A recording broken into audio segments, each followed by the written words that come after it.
그런 얘기를 한번 좀 드려볼게요.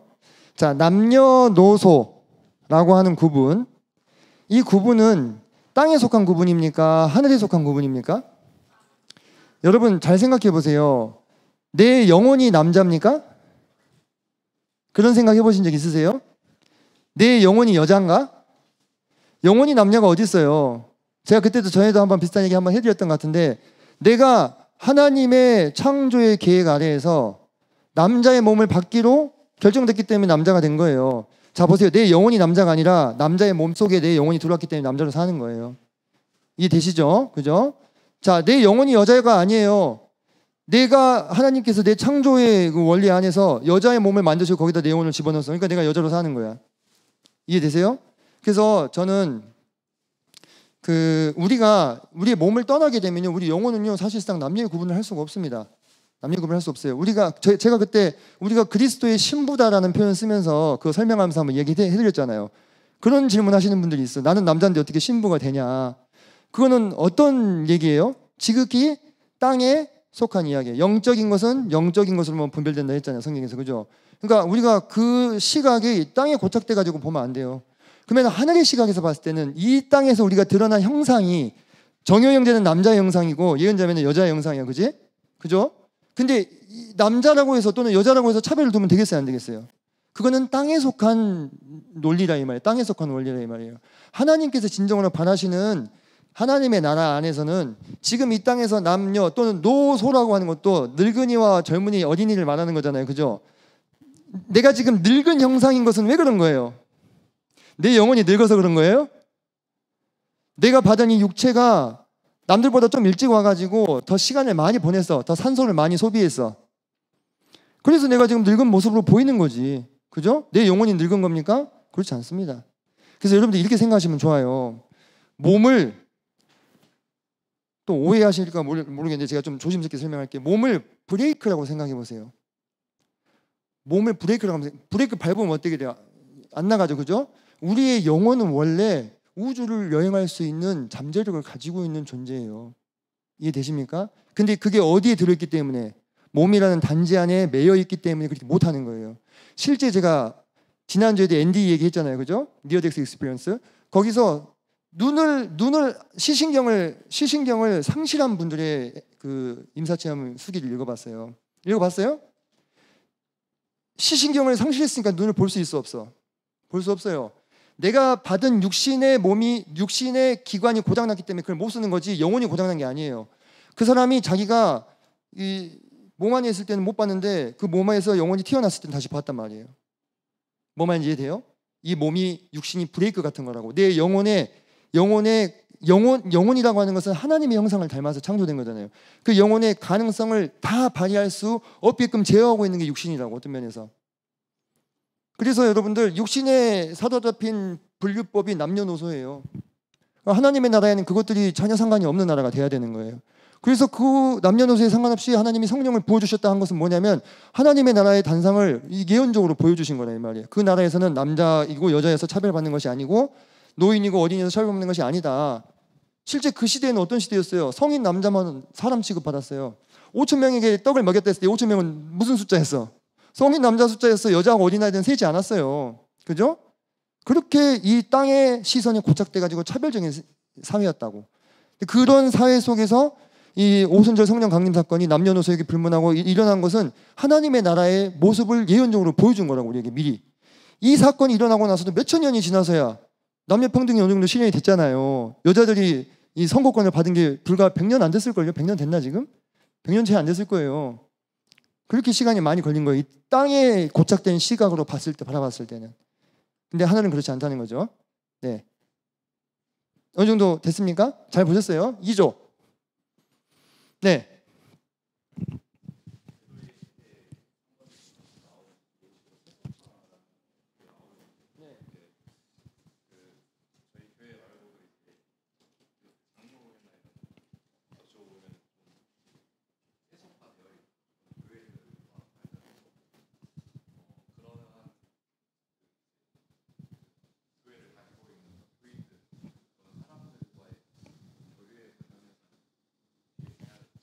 교류에 관련해서 교류를 하고 계신가요?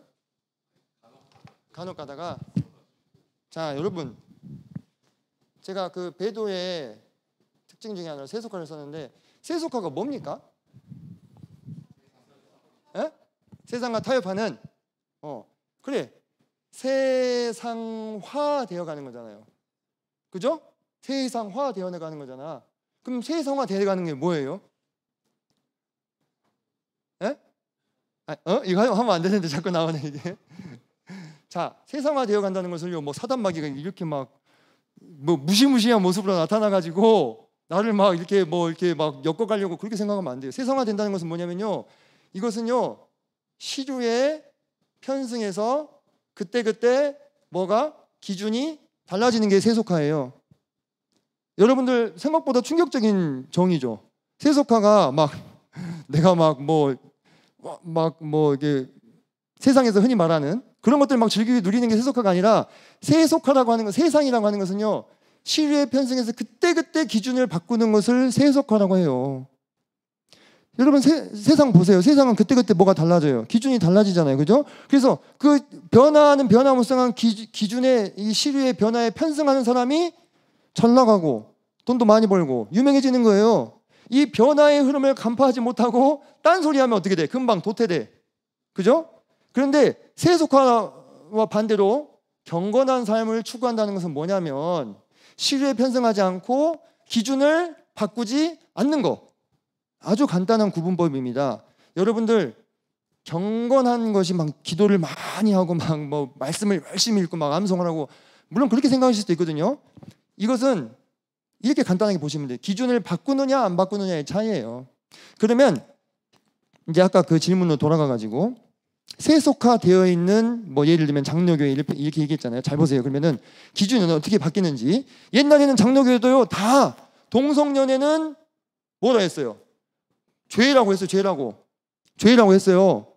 근데 지금은 시류에 편승해가지고 어떻게 얘기합니까? 동성연애도 사랑의 한 종류다 이렇게 얘기하는 거예요. 왜? 이 얘기 이렇게 안 하면 동성연애 지향하는 이 운동가들이 엄청 비난하고 막 고소하고 고발하고 막 이렇게 하니까 뭐에 편승해가지고 시류에 편승해가지고 기준을 바꿔버려. 옛날에는 뭐 장로교 감리교 할 것 없이 여자 목사는 안 됐어. 지금 어떻게 해요? 되는 데 많잖아요. 그죠? 뭐가 바뀌었습니까? 기준이 바뀌었어. 뭐에 편승해서? 시류에 편승해서. 세상이 변했다. 시대가 바뀌었다. 뭐 이런 얘기 하면서. 그러면 여러분 원장님이 얘기한 대로 그 교회가 세속화된 교회냐 아니냐를 따지려면은 그 교회가 지금 이 21세기의 시류에 맞춰가지고 얼만큼 변화된 교회냐를 먼저 보시면 되고, 또 그 장로교는 이렇게 막 엄청 대형 교회에 있는 사람들은요 엄청 막 이렇게 타이트하지 않아요. 또 좀 느슨한 면이 있어서 이 안에서 다양한 어떤 신앙의 스펙트럼이 있을 수 있는데, 내가 교제해보고 진정 거듭난 사람이라면 개인적으로는 교제할 수 있죠. 그죠? 근데 이렇게 세속화되어 가지고 기준을 자꾸 바꾸는 이런 사람들이라면 내가 자꾸 그 사람과 교제했을 때 영향 받을 수 있으니까 어느 정도 선에서 딱 좀 이렇게 정리할 필요도 있겠죠. 그건 내 어떤 신앙을 지키기 위해서. 왜냐하면 계속 물드는 거예요. 그죠? 금목자하기를 했잖아요. 네? 묵을 가까이 하는데 어두워질 수 있는 거지. 그죠? 네, 3조. 네. 네.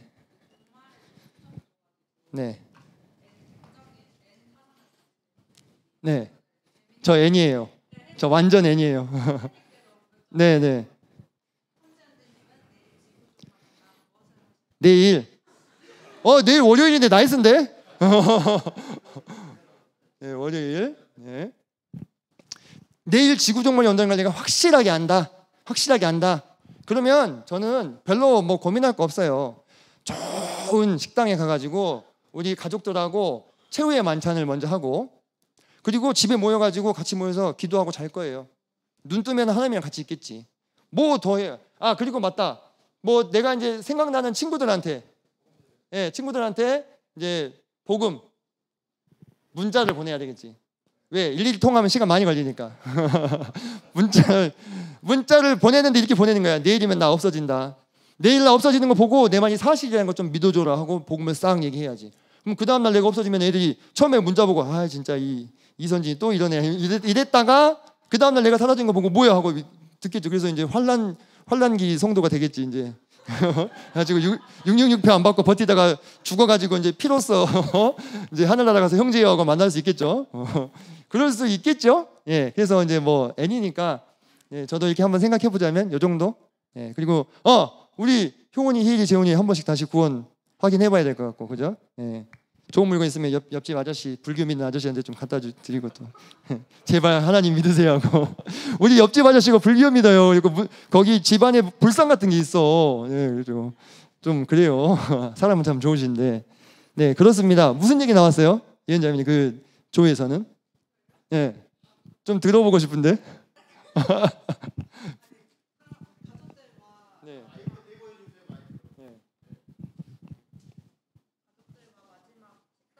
한다는 분도 있었고 어떤 자매는 은행을 털어서 은행을 떤다고?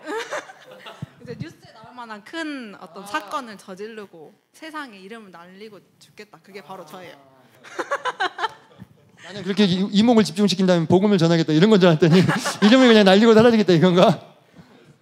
보통 다 가족들과 시간을 보내고 그죠. 근데 그런 생각 한번 해보는 건 좋을 것 같아요. 내일이 지구의 종말이라면 이라고 생각하면 진짜 중요한 것과 좀 덜 중요한 게 구분이 되겠죠. 그죠? 저도 대본에 가족 얘기 나오잖아요. 뭐 친구들 얘기 나오고 이렇게 되는 것 같습니다. 예, 감사합니다. 4조. 네. 나 이 장면을 꿈에서 본 것 같아. 이상하네. 저희는 질문을 만들진 않았고요. 네. 교제한 내용을 말씀드리겠습니다. 이번의 질문에는 하나님의 백성이 되는 아주 큰 은혜를 받게 되었다. 나 얘기 없어갖고 이렇게 생각을 했고요. 저는 어떤 생각을 했냐면 이스라엘에서 또 이스라엘 백성이 아닌 내가 하나님께 예배를 드리러 예루살렘을 올라가지 않아도 된다라는 생각도 해보았습니다. 그리고 세 번째 질문, 배도의 시대는 오늘날 어떤 모습으로 나타나고 있는지에 대해서 좀 많이 교제를 했는데요. 여기 이단이나 개인주의 사상에 대해서 교제를 많이 했습니다. 저희 친교팀에서 칭찬의 챌린지를 도입하게 된 것도 이런 개인주의가 나타나는 것들에 대해서 이제 좀 개인주의를 타파하고 모임 생활을 하면서 우리가 하나님 오실 날까지 삶을 살아가면서 어떤 것들을 해야 되는지를 생각했던 것입니다. 개인주의가 만연해지면 단체 생활을 하는 모임에도 이제 점차 개인주의가 하나 둘씩 나타나게 되면서 모임을 망가뜨리게 될 수도 있다. 또 모임에 어떤 하나님의 기준을 해치게 될 수도 있는데 그런 것들이 직접적으로 눈에 보이지는 않을 수 있지만 하나 둘씩 쌓이면서 모임을 갉아먹게 되는 것들이 나올 수도 있다. 이런 교제도 했고요. 또 요즘에는 학부모들이 뭐 마술 같은 것도 못 보게 한다고 하더라고요. 어떤 뭐 이단주의 사상이나 아이들에게 좋지 않은 것들을 가르치는 것에 대해서 민감한 학부모들도 있다. 뭐 이런 이야기도 했습니다. 그리고 이제 4번 같은 경우에는 참 서로 공감이 많이 되는 질문과 교제 내용이 나왔던 것 같습니다. 모두들 요나처럼 하나님의 긍휼을 경험한 형제 자매들인데 이제 사실 불평을 안 했던 형제 자매들은 없을 거라고 생각이 듭니다. 그래서 그런 불평 불만이 나왔던 상황들이 뭐가 있었느냐? 우리가 일을 시작하고 나서 모이기에 힘써야 되는 것을 아는데 일이 너무 힘들고 바빠서 모이지 못하는 경우가 많다. 근데 그러한 상황에서 이제 화장실 들어갈 때와 나갈 때가 다른 것처럼 내가 어떤 뭐 시험이나 이런 것을 붙으면 정말 주님을 뭐 열심히 섬기겠다라고 했지만 막상 일을 시작하고 나서 또 이제 일도 하고 또 교회에 모이는 생활도 같이 병행하다 보니 모이기에 쉽지 않은 부분들이 있었다. 또 그런 부분에 대해서 많이 공감이 됐었고요. 그러한 부분을 어떻게 극복했냐면 기도로 극복한 형제 자매님들도 있었습니다. 그리고 하나님께서 주님을 열심히 섬기고 있는 형제 자매님들을 보게 해주셔서 나의 마음을 바꿔주게 해주신 분도 있었습니다. 또 열심히 살아가다가 내가 때로는 감사하는 부분들을 잃게 돼서 하나님께서 나의 마음을 일깨워 주셔서 하나님에 대한 가치관을 다시 생각하게 되고 또 감사를 잃어버린 삶을 살게 되는 걸 자각하게 돼서 하나님께 감사하는 삶을 살기 위해 노력한다라고 하면서 이제 극복한 사례들을 교제했습니다. 이상입니다. 예, 감사합니다. 그 세속화를 걱정하면서 마술도 안 보여주시는 학부모님들도 있다. 아, 대단하시네요, 그죠? 예, 대단하십니다. 그렇게 철저하게 좀 그 미디어로부터 이렇게 통제를 좀 하는 그러한 것을 실천하시는 분들이 있어요, 그죠? 근데 제가 크리스찬 2세대로서 약간 첨언을 하자면 너무 통제를 하게 되면 이게 그렇게 고지고대로 받아주면 좋은데 나중에 다른 곳으로 튀는 경우들이 좀 있습니다. 그래서 너무 통제를 당해서 그 역으로 더 이제 그런 것들을 접해버리는 경우가 있어요. 물론 무엇이 정답이다 이렇게는 딱 잘라서 얘기를 할 수는 없을 거예요. 왜냐하면 정말 사람은 하나하나가 다 특별한 케이스들입니다. 그래서 다 달라요. 어떤 친구는 그렇게 잘 인도해준 대로 다 잘 받아가지고 건강하게 성장을 할 수도 있는데 이게 늦바람이 또 무섭더라고. 그래서 나중에 잘못 접해가지고 더 이제 엇나가는 경우들도 종종 있어요. 그래서 그런 말이 있었어요. 목사 아들들은 둘 중에 하나라고.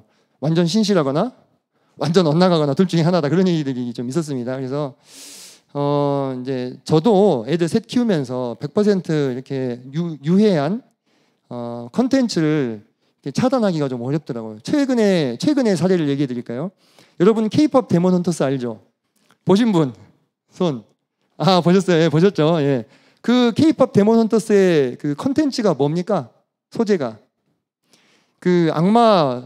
악마들이 아이돌이 돼가지고, 그죠? 이 세상에 이제 아이들과 막 대결을 하고, 그러니까 그 소재들을 그냥 봤을 때는 이게 보여줘도 되나 싶은 이런 생각이 많이 드는 거예요. 근데 저희 딸이 또 희엘이가 봤다는 거예요. 어디서 봤어요? 했더니 학교에서 선생님이 보여줬대요. 근데 다 보여준 게 아니라 좀 유명한 장면 있죠. 클립 잘라가지고 보여준 거예요. 그러니까 보여준 장면들 사이의 내용이 뭔지가 궁금한 거야.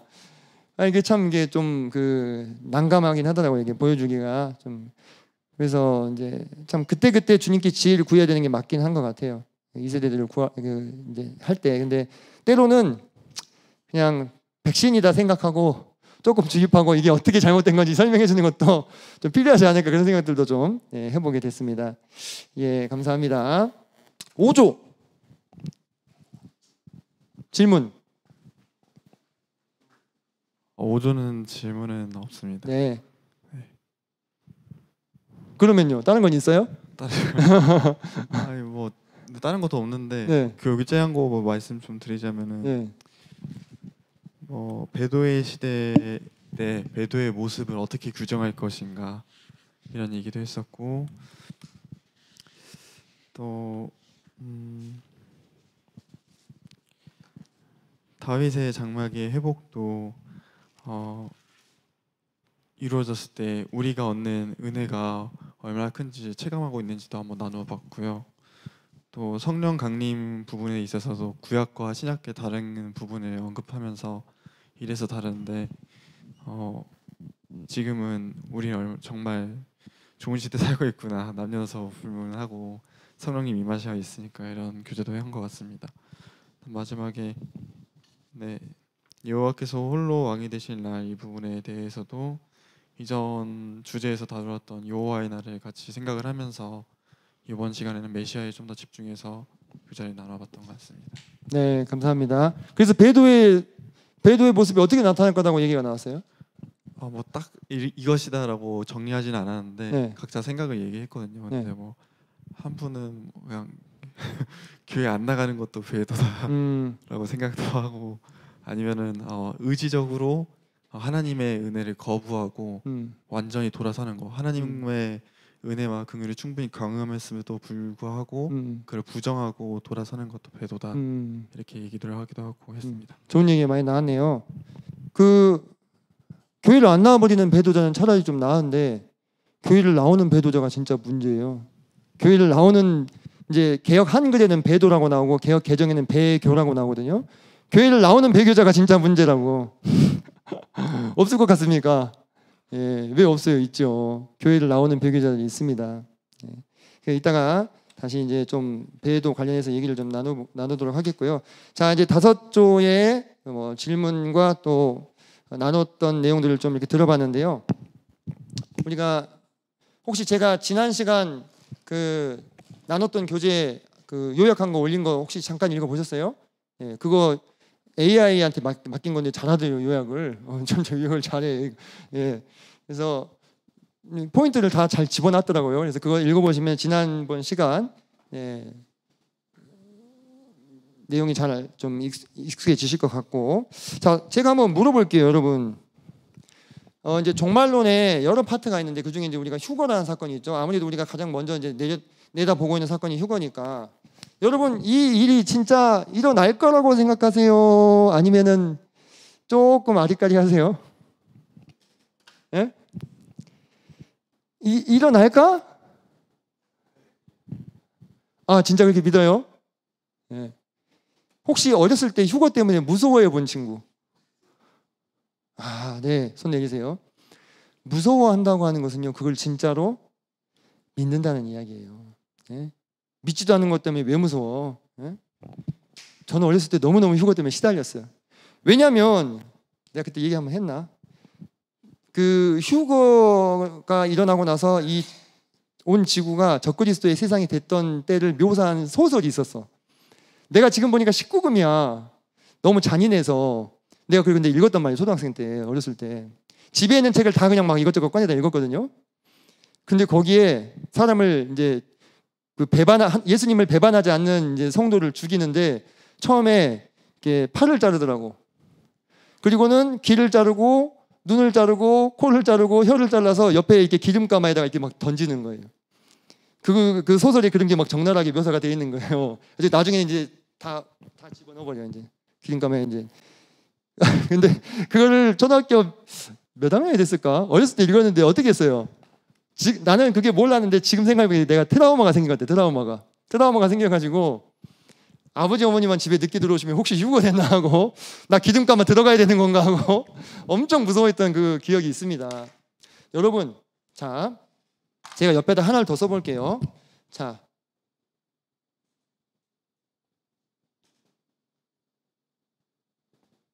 전 지구적인 홍수 일어날 수 있을까요? 없을까요? 이미 일어났잖아요, 그죠? 이미 일어났기 때문에 우리 이걸 믿을 수가 있어요. 노아 홍수죠? 그러면은 이 시대의 사람들의 입장에서 이 전지구적인 홍수가 일어날 수 있을까에 대한 의문은 오늘날의 사람들이 휴거에 대해서 품는 의문과 어때요? 정확하게 똑같은 거예요. 왜? 한 번도 일어나 보지 않았던 사건이었기 때문에. 한 번도 지구상에 일어나지 않았던 사건이에요. 휴거도 마찬가지입니다. 한 번도 이 세상에 일어나지 않았던 사건이에요. 한 번도. 그렇기 때문에 사람들이 이러지 않을 거라고 생각하는 거예요. 심지어는 믿는 기독교인들조차도. 그래서 여러분들 기독교인들조차도 휴거를 믿지 않기 때문에 무천년주의나 후천년주의라는 신학 사상을 만들어낸 거예요. 거기서는 휴거가 없어요. 예. 더 자세한 얘기를 뭐 좀 그렇습니다만 전천년주의적인 관점에서만 휴거가 이 성경의 문자적인 그대로 데살로니가 전후서에 나오는 그대로 일어날 거라고 믿는 거예요. 예. 우리가 똑같은 믿음을 가지고 있는 기독교인이라고 해서 휴거를 다 믿는 게 아닙니다. 그죠? 이 휴거는 우리가 다른 표현으로 공중 재림이라고 합니다. 이 공중 재림과 지상 재림에 쓰이는 헬라어도 다릅니다. 이건 데살로니가서에 말하는 오릭 쓰였어요. 에피시나고게라 해가지고 그분 앞에 모임이에요. 그리고 하나님 주님께서 지상에 재림하시는 것은 파루시아라 합니다. 서로 다른 헬라어 단어가 쓰였어요. 무슨 얘기예요, 그게? 다른 사건이라는 이야기지. 같은 사건이면 왜 다른 단어를 써요? 그죠? 성경을 문자적으로 그대로 해석하게 되면은 휴거는 일어날 수밖에 없는 사건이다. 그리고 제가 앞서 말씀드렸다시피 공중재림에 대해서는 징조가 없어요. 주께서 도적같이 오신다 하는 건 뭔 사건이에요?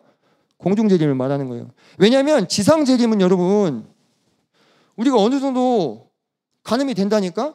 7년 환란기 동안에 7인과 7나팔과 7대접의 사건이 다 일어나고 그 다음에 이 아마겟돈 전쟁을 위해서 이 온 열방이 모여가지고 누구를 감쌌을 때 이스라엘을 이렇게 포위했을 때 이때 하나님께서 강림하시잖아요. 그죠? 이게 파루시아, 이게 지상재림이란 말이에요. 어느 정도 우리가 타이밍을 예측할 수가 있어. 그리고 이미 이때는 우리는 없어. 지상에.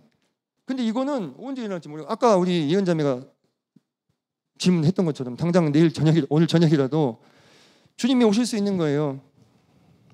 그것을 우리가 뭐라고 부르냐면 말세라고 부릅니다. 말세. 세상 끝. 그죠? 그럼 언제부터 말세였을까? 언제부터? 성경은 메시아께서 초림하신 때부터 이 세상은 말세로 들어간 거예요. 주님이 복음 전하실 때 뭐라고 전하셨어요? 회개하라 천국이 가까이 왔느니라 그랬잖아요. 그죠? 천국이 가까이 왔다는 표현을 언제만 쓸 수 있냐면 말세 때만 쓸 수 있는 거예요. 그럼 천국이라는 것은 뭡니까? 하늘나라죠. 하나님의 나라, 하늘나라 같은 말입니다. 그것이 가까이 왔다. 이렇게 예수님이 복음 전하셨다 이 말이에요.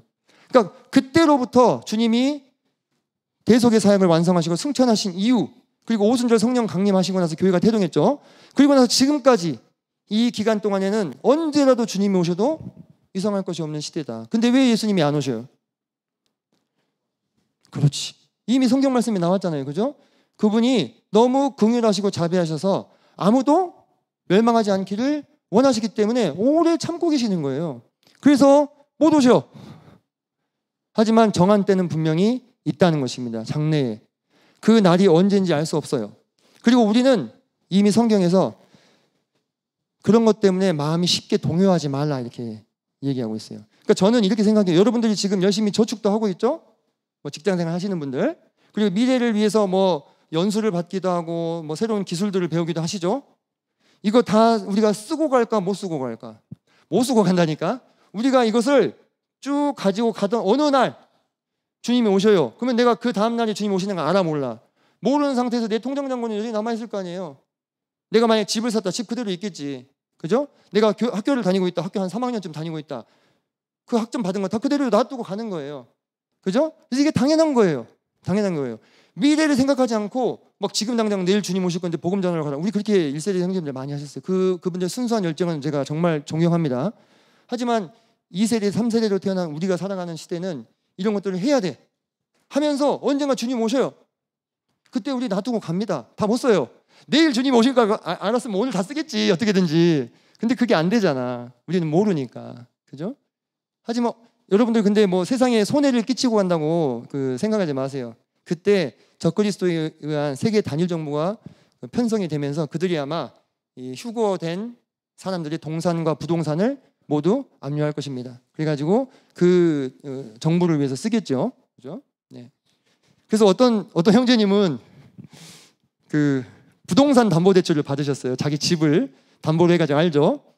그리고는 그 천천히 갚으시더라고. 내가 언젠가 휴거되면 이 집은 걔네들 건데 다 갖고 가면 아깝지 그러면서 그렇게 생각할 수 있구나 그렇게 생각했는데 어쨌든 그런 생각을 하시는 분도 있었어요. 네. 자, 그러면 여러분들 메시아라는 존재에 대해서 이번 주에는 소선지서에 대한 얘기를 좀 더 많이 하겠다고 했죠, 그죠? 그분에 대한 예언이 소선지서에 자세하게 나오고 성취된 것들을 우리가 볼 수 있습니다. 미가서 5장 2절을 보면 성경 있으신 분들은 찾아보세요. 자, 미가서 5장 2절.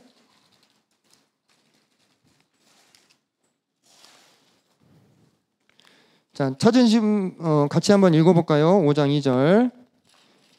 자, 제 성경으로 1294페이지입니다. 시작. 베들레헴 에브라다야 너는 유다 족속 중에 작을지라도 이스라엘을 다스릴 자가 내게서 내게로 나올 것이라. 그의 근본은 상고에 영원에 있느니라. 자, 예수님이 메시아가 태어날 곳으로 어디가 지목이 됐습니까? 베들레헴이라는 곳이 지목이 됐죠. 그죠? 베들레헴 그리고 그 예언이 성취가 어떻게 됐어요? 원래 예수님의 그 부모이신 그 마리아와 또 요셉은 어디 살고 있었어요? 나사렛 동네에 살고 있었잖아요. 그죠? 네. 갈릴리 나사렛 동네에 살고 있었어요. 산골 마을에. 근데 그분들이 이 예언을 성취하기 위해서 하나님이 누구를 움직이십니까? 아우구스투스. 우리 이미 이 로마 역사에 나오는 왕이에요. 그죠? 네. 시저의 양아들이었잖아요. 그죠? 이어서 형제가 됐죠. 최초의 형제. 근데 그 아우구스투스가 영을 내려가지고 모든 사람으로 하여금 자기의 원래 고향으로 가서 호적을 하라. 이렇게 명령을 내렸어. 그래서 지금 이 마리아가 이제 산딸이 차가지고 이렇게 배가 부른데 그 배를 이끌고 나귀를 타고 어디로 간 거예요? 베들레헴을 간 거예요. 요셉의 고향이 어디니까? 베들레헴이니까. 그래서 이 예언을 성취하게 하신 거예요. 근데 그 예언을 성취하기까지 누가 동원됐어요? 로마 제국의 황제가. 로마 제국의 황제도 하나님 입장에서는 그냥 장기만 하나에 불과한 거예요. 하나님의 성경 말씀은 거짓이 될 수 없으니까 그거를 이루시기 위해서 아우구스토를 움직여가지고 베들레헴으로 가게 하신 거예요. 얼마나 놀랍냐 이거. 이 예언 하나가 성취되것만 하더라도 우리는 메시아 예수 그리스도에 대해서 더 이상 의심할 것이 없다 이겁니다. 더 이상 의심할 것이 없어요 사실. 그런데 또 하나 볼까요? 스가랴로 가보겠습니다. 스가랴 9장으로 가보겠습니다. 9장 9절. 9장 9절 제가 읽어드릴게요. 1320페이지입니다. 시온에 따라 크게 기뻐할지어다. 예루살렘에 따라 즐거이 부를지어다. 보라 내 왕이 내게 임하시나니 그는 공의로우시며 구원을 베푸시며 겸손하여서 나귀를 타시나니 나귀의 작은 것 곧 나귀 새끼니라. 이게 언제 성취됐습니까? 예수님께서 예루살렘으로 입성하실 때, 그죠? 그때 나귀를 타셨죠. 이 예언이 성취되는 데는 누가 동원이 됐어요? 이름 모를 어떤 나귀 주인이 동원이 됐어요. 아까 첫 번째 예언을 위해서는 황제가 동원이 됐죠. 두 번째 예언을 위해서는 이름 모를 어떤 나귀 주인. 그 나귀 주인이 나귀를 제자들이 푸니까 왜 가져가냐 하니까 주가 쓰시겠다 하니까 어떻게 했어요? 가져가라 이렇게 얘기해 줬잖아요. 그 사람 이름 우린 모르지만 하늘나라 가면 알 수 있겠죠. 하나님께서 그분의 뜻을 성취하심에 있어서 부한 자나 가난한 자나 능력이 많은 강한 자나 약한 자나 다 쓰시는 거예요. 다 쓰셔서 그분의 뜻을 성취하게 하십니다. 제가 지난 시간에 그랬잖아요. 결혼 비유 들면서 주님께서 아주 위대하고 뛰어나고 능력이 많고 지식 있는 자들만을 사용하셔서 그분의 뜻을 이루시는 게 아니라고. 아주 작은 철수, 영희 이런 평범한 사람들의 그 헌신. 제가 그랬잖아요. 그게 하나님 입장에서 무슨 이득이 되면 무슨 손해가 되겠냐. 하지만 하나님 그렇게 보시지 않는다 했어요. 그들의 그런 헌신을 통해서 하나님의 뜻을 이루어 가신다. 그래서 여러분들이 제가 말씀드렸던 그런 자기 지향성, 나에게로 향하고자 하는 이 본성, 이게 내 혈기이고 내 아담 생명이고 옛 본성이에요. 사단 마귀에 의해서 오염되어 버린. 그것을 거슬러 올라가는 선택이 뭐예요? 하나님의 안목과 뜻을 따라서 순종하는 거. 그게 그걸 거슬러 올라가서 하는 선택이에요. 사실 우주적인 관점에서는 보잘것없지만 하나님은 보잘것없게 보지 않으셔. 왜? 그거는 내 자기 지향성을 극복한 사람의 행위야. 하나님의 뜻에 순종할 수 있다고 하는 거. 그것은 하나님의 아들, 딸들이 보이는 행동이라 이 말이에요. 그것을 사용하셔서 하나님의 뜻을 이루어 가신다. 스가랴 뺐으니까 두 장만 더 넘겨봅시다. 11장 12절 내가 그들에게 이르되 너희가 좋게 여기거든 내 품삯을 내게 주고 그렇지 아니하거든 그만두라.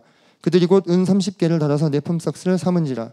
여호와께서 내게 이르시되 그들이 나를 헤아린 바 그 삭을 토기장이에게 던지라 하시기로 내가 곧 그 은 30개를 여호와의 전에서 토기장이에게 던지고. 이 말씀이 문자 그대로 성취가 됐어요 안 됐어요? 가룟 유다에 의해서 예수님의 몸값으로 책정된 것이 은 30이었고 나중에 가룟 유다가 회개하고 돌아와가지고 여호와의 성전들 앞에서 이 돈을 다시 돌려주니까 그게 대제사장과 그 바리새인들이 받지 않잖아요. 그리고 그 돈을 어떻게 했어요? 토기장이의 밭을 사가지고 나그네들이 무덤으로 삼았잖아요. 그러니까 이런 그 예언들이 실제 성취되는 것들을 보면서 우리는 사실 이 전율을 해야 되는 거예요. 왜냐? 이 예언들은 최소 400년에서 500년 전에 주어진 거예요. 400년에서 500년도 더 전에. 하나님께서 그렇게 하나님의 아들 메시아를 이 땅에 보내시면서 주신 예언들을 성취하게 하신 거예요. 말라기로 가볼까요? 말라기 3장 봅시다. 말라기 3장 1절. 뒤로 몇 장만 넘기시면 됩니다. 자, 같이 읽겠습니다. 1절 시작.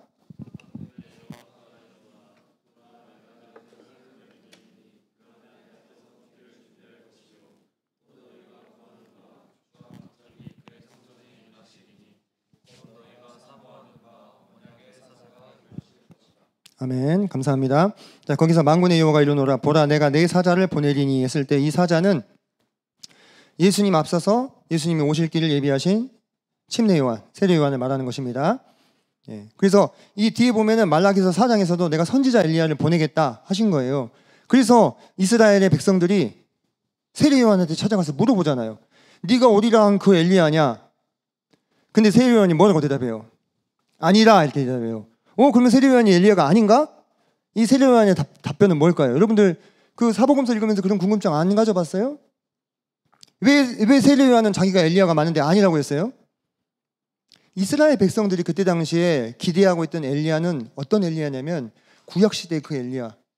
안 죽고 승천했잖아. 그러니까 다시 내려와가지고 메시아의 길을 예비할 거라고 믿었단 말이야. 그럼 세례 요한은 그 엘리야예요? 그 엘리야는 아니지. 그죠? 구약시대에 나왔던 그 엘리야는 아니잖아요. 세례 요한은. 그죠?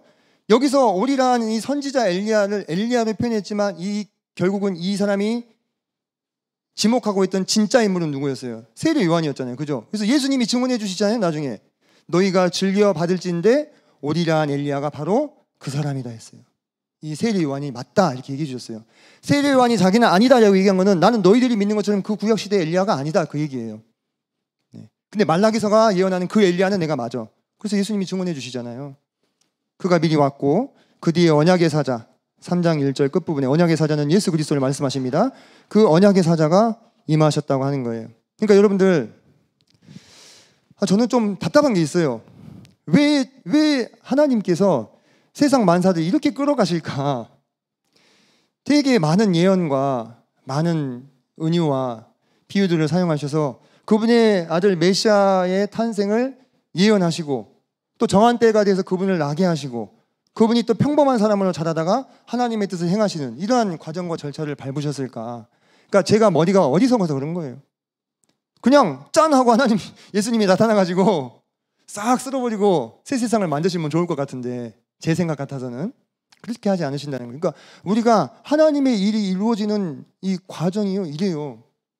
여러분 하나님의 일이 막 착착착착 이루어져가지고 막 아니 우리 교회 얼마나 성경적으로 주님 섬기고 얼마나 성경적으로 예배드리고 하는데 요 막 구도자들 오면 다 구원받아가지고 다 더해져가지고 막 이렇게 꽉 차가지고 막 이거 막 허물고 다시 만들고 이런 일들이 일어나면 좋겠잖아요. 그렇지 않습니까? 일어나면 좋겠는데 그렇게 되지 않아. 그렇게 일이 쉽지가 않아. 막 힘들어.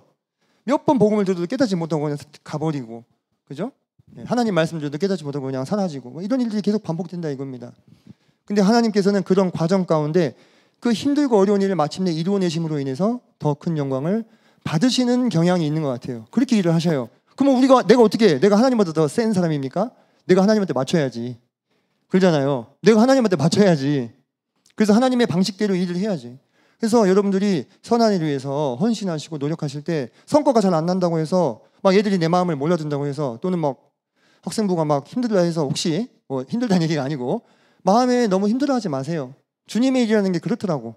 아니 예수님조차도 이렇게 힘든 과정들을 지난한 과정들을 거쳐가지고 주님의 뜻을 하나님의 뜻을 이루셨잖아. 근데 우리가 뭐라고? 그죠? 우리는 결코 주님이 그랬어. 종이 상전보다 낫지 못하다 했어요. 제자가 스승보다 낫지 못하다 했어. 그죠? 주님보다 더 고생스러운 길이지만 그것이 주님의 뜻인 줄 알고 걸어가야 될 필요가 있다고 하는 것입니다. 그래서 이 메시아께서 마침내 오셨어요. 여러분들 정말 행운아예요. 그거 압니까? 여러분 이재용 이건희 아들로 태어난 게 행운이 아니라 정말 여러분이 이 예수님 메시아를 여러분들 살아생전에 만난 게 진짜 행운이에요. 정말 행운이에요. 여러분들 여러분들 지금 20대잖아요. 앞으로 더 깊이 알게 될 거예요. 제가 30이 돼보고 40이 돼보고 이제 50, 60, 70이 되면 내가 죽을 때가 가까워지면 더 느끼겠죠. 정말 이 세상에 수조 원, 수십조 원 이 재산 있으면 뭐하냐고. 물론 7, 80 평생은 편하게 살았을지 모르지만 죽을 때 가져갈 수 있어요? 가져갈 수 없어.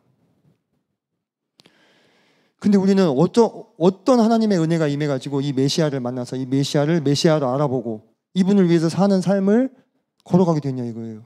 이거는 말도 안 돼요. 진짜 말도 안 됩니다. 진짜 제가 지난 시간에 그런 얘기 드렸죠. 우리가 우리 인생의 주인공이 아니라고. 근데 저는요 엑스트라라도 뭐 지나가는 행인 1이라도 예수님한테 붙여주신 게 나는 100배 1000배 나아. 이 세상에서 내가 주인공 노릇하다가 죽어서 망하느니 그게 더 낫다 이거예요.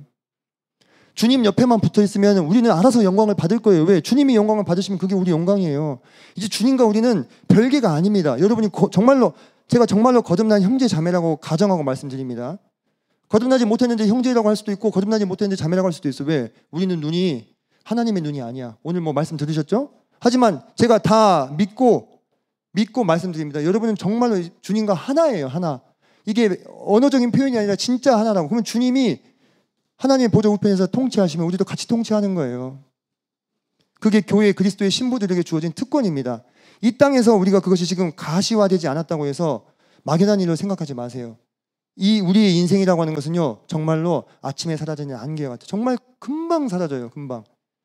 물론 아직은 잘 감이 안 오겠지만 10년만 더 살아보면 감이 올 거예요. 조금 이제 시간이 진짜 빠르네.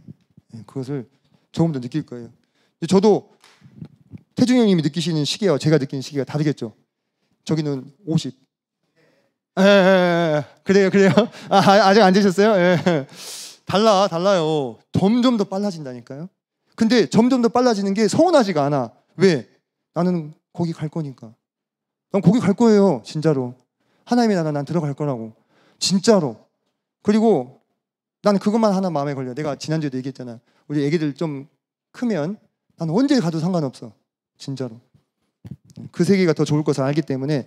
그래서 왜 우리가 지금 여기 남아있느냐? 주님이 우리 고생시키려고 하는 게 아니라 진짜 주님의 마음 알아야 돼요.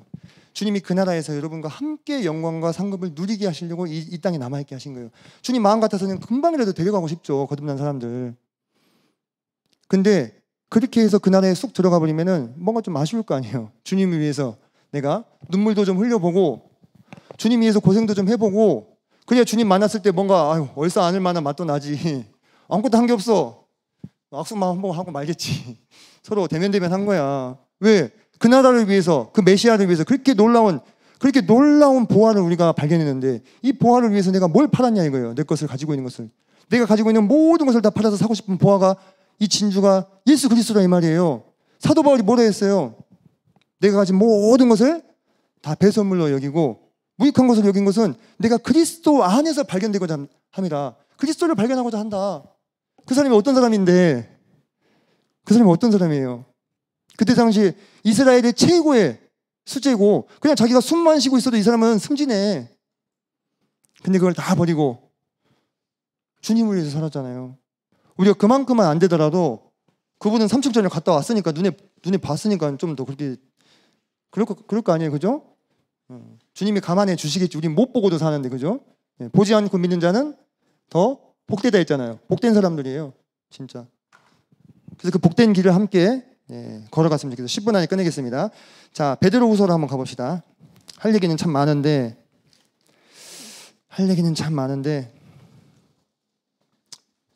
얘기를 다 하면 여러분이 너무 힘드니까 정말 베드로후서 3장 10절로 한번 가봅시다.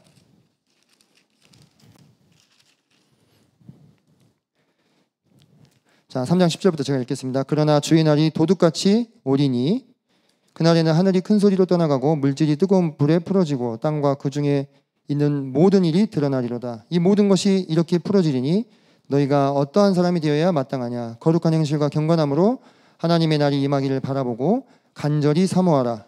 그날에 하늘이 불에 타서 풀어지고 물질이 뜨거운 불에 녹아지려니와 우리는 그의 약속대로 의가 있는 곳인 새 하늘과 새 땅을 바라보도다. 이렇게 했죠.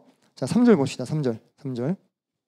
먼저 이것을 알지니 말세에 조롱하는 자들이 와서 자기의 정욕을 따라 행하며 조롱하여 이르되 주께서 강림하신다는 약속이 어디 있느냐. 조상들이 잔으로부터 만물이 처음 창조될 때와 같이 그냥 있다 하니. 자, 제가 아까 교회 안에 있는 배교자가 진짜 무섭다 했죠. 교회 안에 있는 배교자가 바로 이런 사람들입니다. 여러분 3장 지금 3절부터 4절 보세요. 보면은 여러분들 이게 안 믿는 사람이 하는 얘기 같아요. 저기 성도 교인이라고 하는 사람이 하는 얘기 같아요. 안 믿는 사람들이 주님이 오신다는 약속을 어떻게 알아요? 그죠? 이거는 주님의 재림에 대해서 배운 사람이 하는 얘기예요. 다시 말해서 교회의 성도라고. 또는 성도가 아니라 그냥 뭐 가라지같이 교인일 수도 있겠죠. 그들이 뭐라 얘기하냐면 말세에 조롱하는 자들이 와서 자기의 정욕을 따라 행하며 조롱하여 이르되 주께서 강림한다는 약속이 어디 있느냐? 왜? 천지만물 그대로 있지 않냐? 하나님 오신다고 하는데 언제 오냐? 이런 얘기를 한다는 거예요. 이 얘기를 하게 되면 그 주변에 있는 연약한 성도들이 어떻게 되겠어요? 믿음이 흔들리겠지. 그래서 교회 안에 있는 배교자가 더 무섭다 이거예요. 주변에 있는 사람들한테 자기의 죄를 누룩같이 퍼뜨린다 이거예요. 그래서 믿음을 연약하게 만들고 믿음의 그 길을 가고 있는 사람들이 거기서 탈락하게 만드는 거예요. 그 사람들을 구원 받을까 못 받을까? 받지 왜 못 받아? 거듭났어요. 거듭났어. 근데 불 가운데 구원받은 사람이 된다 이거예요. 불 가운데 구원받은 사람이 돼. 자기의 입으로 한. 그래서 사도 바울도 얘기하잖아요. 후메네오 알렉산더 같이 부활이 이미 지나갔다. 이런 말을 하는 사람들 어떻게 했어요? 교회 밖으로 내쫓았잖아요. 근데 그 목적이 뭐예요? 그들로 육신은 망하지만 영혼은 구원을 받게 하려 한다 이렇게 얘기했어요. 그러니까 여러분이 정말 제가 지난 주에도 그런 얘기 했지만 이 중에서 배교자가 나오지 말라고 뭐보다 했죠. 근데 제 진짜 바람은 여러분 모두가 똘똘 뭉쳐가지고 마지막 때가 되면 지금보다 더 혼란스러운 시대가 된다니까. 성도들 사이에서도 의견이 분분해. 자기 중심을 잡아야 돼. 자꾸 다른 사람 말에 귀 기울이면 중심이 흔들려요. 믿음이. 저 따라서 해보세요. 누가 뭐라 해도 나는 예수님이랑 끝까지 가겠다. 끝까지 가겠다. 아니, 이렇게 희망이가 없어가지고 어떡하냐고. 예? 여러분들 누가 뭐라 해도 여러분들 예수님 믿고 끝까지 가세요. 저도 그렇게 할 거예요. 제가 혹시 흔들리면 와서 저한테 그 형제님 저한테 그때 그렇게 얘기하셨잖아요 하고 지금 우리 유튜브 찍고 있으니까 클립 딱 잘라가지고 나한테 보내주고 그러라고. 서로 우리 보험을 드는 거야. 나중에 흔들릴 때 옆에서 잡아줄 수 있어야 돼. 같이 이거 아닌가 하고 흔들리면 안 된다고. 그래서 여기 있는 사람들 단 한 명도 배도하는 일이 없이 마지막까지 오히려 다른 연약한 성도들의 믿음을 세워주고 굳건하게 해주는 역할을 하다 가야 돼. 주님 오셨을 때 부끄러운 모습으로 만날 거예요? 그럴 거 아니잖아요. 그죠? 그때 우리 떠나면 여기 다 놔두고 떠난다고. 물론 그때까지 성실하게 열심히 살아야 됩니다. 그죠? 근데 그게 전부가 아니잖아. 그죠? 그게 전부가 아니에요. 우리가 왜 종말론을 배우는데 제가요 정말 여러분 거짓말 안 하고 여러분한테 여기서 도표 그리면서 하나하나 자세히 다 설명해 줄 수 있어. 종말에 무슨 사건이 있을지 타임라인 그려가지고. 근데 그거 알면 뭐 하냐고. 제가 그거 몇 번 했어요. 청년부에서. 그거 알면 뭐 하냐고. 그게 중요한 게 아니야. 여러분이 정말 이 마지막 때 여러분의 마음을 어떻게 먹고 마인드 세팅을 어떻게 해갈 것인가 그게 중요한 거예요. 그래서 여러분들 제가 아까 바빠서 같이 쭉 읽었는데 6절 봅시다. 6절 3장 6절 이로 말미암아 그때의 세상은 물이 넘침으로 멸망하였다. 이거 무슨 얘기하는 거예요? 노아 용서 얘기하는 거예요. 그때 물이 넘침으로 말미암아서 이 세상이 멸망한 것처럼 7절 이제 하늘과 땅은 그 동일한 말씀으로 불사르기 위하여 보호하신 바 되어 경건하지 아니한 사람들의 심판과 멸망의 날까지 보존해 둔 것이라. 경건하지 아니한 사람들을 심판하기 위해서 이 땅은 보존되어 있다 이거예요. 지금 이 땅에 이 땅을 보존하고 있는 목적이. 우리는 그 경건하지 않은 사람들과 함께 멸망할 자들이 아니잖아요. 우리는 낮의 아들이고 빛의 아들이라고 했잖아요. 그죠? 그럼 깨어서 살아야 되는 거예요. 깨어서. 잠자는 자들이 되지 말고.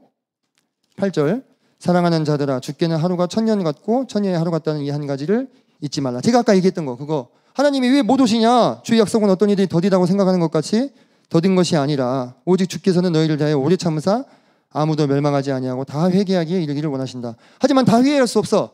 믿음은 모든 사람들의 것이 아니라고 이미 말씀하셨어요. 그죠? 그래서 하나님께서 이방인의 충만한 수가 차면 정한 때가 되셨을 때 오신다고 약속해 놓은 거예요. 그때가 차고 있어요. 점점 오고 있어요. 지금 세상의 종말에 대해서는 뭐 이 신학자들이나 이 목사들이 얘기하는 게 아니에요. 누가 얘기해? 과학자들, 그죠? 환경 뭐 이렇게 하는 사람들, 뭐 AI 연구하는 사람들. 요즘에 샘 알트먼도 그러더만 AI 개발하는 속도 좀 늦춰야 된다고. 자기가 GPT 다 만들어 놓고 AI 속도 개발 속도 늦추자는 사람들 회사에서 다 쫓아내 놓고 구글 제미나이한테 이제 밀리니까 그런 얘기 한다고. 근데 그런 종말의 이 냄새를 사람들이 지금 맡고 있는 이 시대에 우리는 그 종말의 사건에 대해서 얼마나 뚜렷하게 알고 있는 사람들이냐 이거예요. 그래서 13절 아까 읽었던 부분인데 이럴 때 우리가 어떤 삶이 되어야 되겠느냐? 거룩한 행실과 경건함을 가지고 하나님의 의가 있는 새하늘과 새 땅을 바라봐야 한다. 그 시대가 됐을 때 여러분, 천년왕국이 오게 되면 더 이상 여러분들 이 세상에 전쟁이 없을 겁니다. 작년에 전 세계가 전쟁 준비하는데 돈 얼마 쓴지 아세요? 한 3,700조 썼대요. 3,700억이 아니라 3,700조. 근데 여러분들 미가서 말씀 제가 인용해 놓은 거 나중에 한번 찾아보세요. 그때는 칼과 창과 활을 보습으로 쟁기로 바꿔서 평화로운 시대가 되는 거예요. 그 돈을 다 이 세상에 평화를 했으면 얼마나 좋을까? 이 돈을 들여서 뭐 연습하는 거예요? 어떻게 하면 사람을 잘 죽일까? 이걸 연구한다는 게 얼마나 가슴 아프냐고. 지금이 그런 시대잖아요, 그죠? 지금이 그런 시대고 전 세계 아직도 전쟁이 있고, 전쟁이 남의 나라 일이 아니잖아요. 여러분들 우리나라 얼마나 위태로워? 저희 여동생 남동생이 호주에 살아요.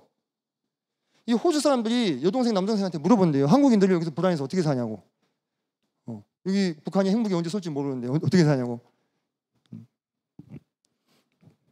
근데 메시아께서 지상에 다시 재림하신 날이 오게 되면, 감람산에 재림하신다고 스가랴서에 예언되어 있죠, 그죠?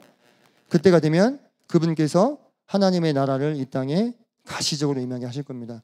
천년왕국이 도래하게 되었을 때 사자와 어린 양이 같이 노는, 독사굴에 우리가 손을 넣어도, 어린이가 손을 넣어도 다치지 않는 그런 평화로운 시대가 열리게 될 거예요. 그런 시대가 진짜로 가능한가요? 못 믿겠는데요. 그 사건이, 그 말이 노아의 홍수 오기 직전에 노아 시대 사람들이 한 말과 똑같은 말이다 이 말이에요. 그들이 믿음이 없으므로 물에 휩쓸려 죽는 그 순간까지도 깨닫지 못했어. 그 홍수가 오기 전날까지도 사고 팔고 먹고 마시고 시집가고 장가가고 자기 일상생활을 다 살았단 말이에요. 그 전날까지도 얼마나 소름 돋는 일이냐고. 우리 주님께서 다시 오시는, 공중에 다시 오시는 그날, 그 전날까지도 우리는 모를 거다 이거예요. 그래서 깨어 있어야 돼요. 깨어 있어야 돼. 제가 드린 그 원고 잘 읽어보시고, 깨어 있을 수 있는 비결은 단 거 없어요. 내가 정신 차려야지, 깨어 있어야지 한다고 됩니까? 뭐로 가능하다고? 이 말씀으로 정말. 나중에 헷갈려가지고 다른 어떤 지식, 신박한 어떤 지식에 헷갈려가지고 배교하는 사람들 되지 말고, 하나님 말씀에 창념해가지고 이 말씀으로 내 마음에 성을 쌓고 말씀에 검을 들어가지고 거짓된 가르침, 잘못된 가르침들 회파하고, 주변에 있는 사람들 힘들게 연약하게 만든 사람 되지 말고. 아시겠어요? 아까 우리 읽었잖아요. 하나님이 다시 온다는 그 약속이 어디 있느냐? 천지 만물이 최초에 창조된 그대로 있다. 이런 말 하는 사람 되지 말라고. 이해되시죠? 이런 말 하는 사람 우리 중에 나오면 제가 찾아갈 거예요. 우리 청년분 중에 나오면. 다른 청년들은 나 상관없어. 우리 청년들 중에서 그런 얘기 하는 사람 나온다. 내가 찾아갈 거예요. 진짜. 소문, 그런 소식 들으면. 그래서 동북교회 청년들은 단 한 명도 그런 사람들 되지 마시고, 오히려 흔들리는 사람 있으면 붙들어주고 같이 기도해주고 위로해주고 격려해주고 그런 사람들 되시길 바랍니다. 아시겠죠?